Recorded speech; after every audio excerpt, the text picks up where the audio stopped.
We told you the president was here. Let's listen in as he makes his way up the aisle with the First Lady, Melania Trump.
Amazing moment right there, Martha. Absolutely. If you think about paying respects to the 41st president, but then looking at President Obama next to President Trump, who had just completed this midterm election where President Obama was on the campaign trail vigorously, campaigning directly about and supporting candidates against Donald Trump, and it got vicious for a few days there in the rhetoric back and forth.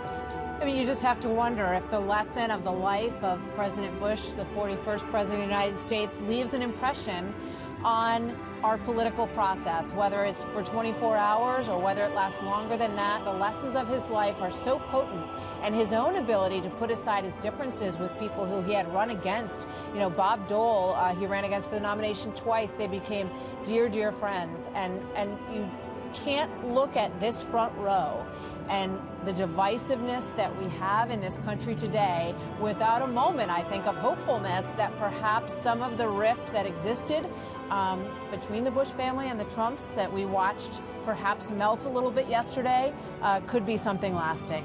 And you look back to President George H.W. Bush's letter that he left for Bill Clinton after a bruising campaign, which was filled with kind of warm spirit. They then established a relationship after he leaves office that became a close friendship.